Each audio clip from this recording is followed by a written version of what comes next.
ನನ್ನ ಹೆಸರು ಅಭಿಷೇಕ್ ಅಂತ. ನಾನು government PU college Belur road Chikkamagaluru ಇಲ್ಲಿ ಸೆಕೆಂಡ್ PUCಯನ್ನು ಎಕ್ಸಾಮ್ ಬರೆದು ಉನ್ನತ ಮಾರ್ಕ್ಸ್ ತೆಗೆದು 590 ಮಾರ್ಕ್ಸನ್ನು ತೆಕ್ಕೊಂಡಿದ್ದೀನಿ. ಹೀಗೆ ರಾಜ್ಯಕ್ಕೆ 9ನೇ ಸ್ಥಾನವನ್ನು ಪಡ್ಕೊಂಡಿದ್ದೀನಿ.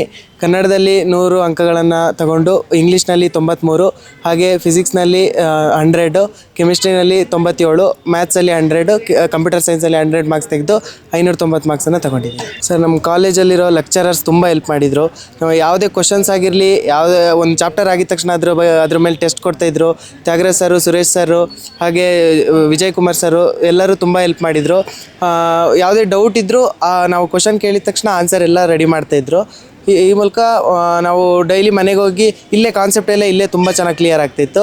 ಇವಾಗ ಮನೆಗೆ ಹೋಗಿ ಒಂದು ಹಾಫ್ ಆನ್ ಅವರ್ ರಿವಿಷನ್ ಮಾಡಿದರೆ ಬೇರೆದು ಓದ್ಕೊಳ್ಳೋಕೆ ತುಂಬ ಚೆನ್ನಾಗಿ ಟೈಮ್ ಸಿಗ್ತೈತೆ. ಕಾಲೇಜಲ್ಲಿ ಚೆನ್ನಾಗಿ ಏನು ಹೇಳ್ಕೊಡ್ತಾರೆ ಅದನ್ನು ಕ್ಲೀನಾಗಿ ಕಾನ್ಸಂಟ್ರೇಷನ್ ಇಟ್ಟು ಓದಿ, ಹಾಗೆ ಮನೆಗೆ ಹೋಗಿ ಆದಷ್ಟು ಸ್ಟಾರ್ಟಿಂಗಿಂದನೇ ರಿವಿಷನ್ ಸ್ಟಾರ್ಟ್ ಮಾಡಿ.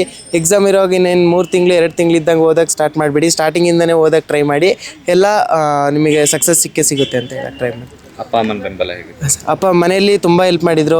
ಯಾವುದೇ ಏನು ಕೇಳಿದ್ರು ಓದೋದ್ರ ಬಗ್ಗೆ ಏನು ತುಂಬ ಅಂದರೆ ತುಂಬ ಹೆಲ್ಪ್ ಮಾಡಿದರು. ಸ್ಟಾರ್ಟಿಂಗಿಂದನೂ ಅಷ್ಟೇ, ಯಾವುದಾದ್ರು ಜೆರಾಕ್ಸ್ ಆಗಿರ್ಬೋದು, ಪ್ರತಿಯೊಂದನ್ನು ಓದೋಕ್ಕೆ ತುಂಬ ಹೆಲ್ಪ್ ಮಾಡಿದರು ಮನೆಯಿಂದ. ನಮ್ಮ ಅಪ್ಪ ಅಮ್ಮ ಹಾಗೆ ನಮ್ಮ ಅಕ್ಕನೂ ತುಂಬ ಹೆಲ್ಪ್ ಮಾಡಿದರು. ಮಾವಂದರು ಚಿಕ್ಕಮ್ಮಂದಿರು ತುಂಬ ಹೆಲ್ಪ್ ಮಾಡಿದರು.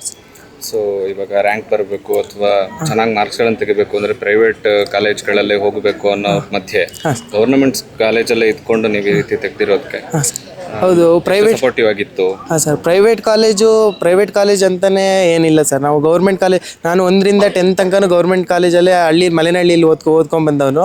ಇಲ್ಲಿ ಫಸ್ಟ್ PUCಗೆ ಸೈನ್ಸ್ ತೊಗೊಂಡು ಬಂದಾಗ ಸ್ವಲ್ಪ ನರ್ವಸ್ ಇದ್ದೇ ಇರುತ್ತೆ, ಅದೇನು ಕಾಮನ್ನು. ಬಟ್ ಆಮೇಲೆ ಹೋಗ್ತಾ ತುಂಬ ಚೆನ್ನಾಗಿ ಸೆಟ್ ಆಯಿತು. ಪ್ರತಿಯೊಂದಕ್ಕೂ ಆಗಿರ್ಬೋದು, ಇಲ್ಲೇ ಫುಲ್ಲು ಪ್ರತಿಯೊಂದು A to Z ಫುಲ್ ಎಲ್ಲ ಹೇಳ್ಕೊಡ್ತಾ ಇದ್ದಿದ್ದರಿಂದ ತುಂಬ ಚೆನ್ನಾಗಿ ಸೈನ್ಸ್ ಅನ್ನೋದು ಸೆಟ್ ಆಗಿಬಿಡ್ತು ಸರ್. ನಮ್ಮ ಕಾಲೇಜಲ್ಲಿ ಹೀಗೆ ಡಿಜಿಟಲ್ ಬೋರ್ಡು, ಹೊಸ ಕಂಪ್ಯೂಟರ್ಗಳನ್ನೆಲ್ಲ ಕೊಡಿಸಿ ಡಿಜಿಟಲ್ ಬೋರ್ಡ್ ಯೂಸ್ ಮಾಡೋದ್ರಿಂದ ನಮಗೆ ಒಂದು ಮಿಡ್ ಟರ್ಮ್ ಆಗಿದ ತಕ್ಷಣ ಡಿಜಿಟಲ್ ಬೋರ್ಡ್ ಸ್ಟಾರ್ಟ್ ಆಯಿತು. ತುಂಬ ಅಂದರೆ ಮಕ್ಕಳು ತುಂಬ ಡಿಜಿಟಲಿಗೆ ತುಂಬ ಹೊಂದ್ಕೊಳ್ಳೋದ್ರಿಂದ ನಾವು ಟೀಚರ್ಸ್ಗಳು ಡಿಜಿಟಲ್ ಬೋರ್ಡ್ನಲ್ಲಿ ಪಾಠ ಮಾಡೋದ್ರಿಂದ ತುಂಬ ಬೇಗ ಅರ್ಥ ಆಗ್ತಾಯಿತ್ತು. ಕಲರಲ್ಲೆಲ್ಲ ಬರಿತಾ ಇದ್ದಿದ್ದರಿಂದ ತುಂಬ ಚೆನ್ನಾಗಿ ಕಾನ್ಸಂಟ್ರೇಷನ್ ಮಾಡಿ ಕೇಳೋಕ್ಕೆ ತುಂಬ ಅನುಕೂಲ ಆಗ್ತಾಯಿತ್ತು.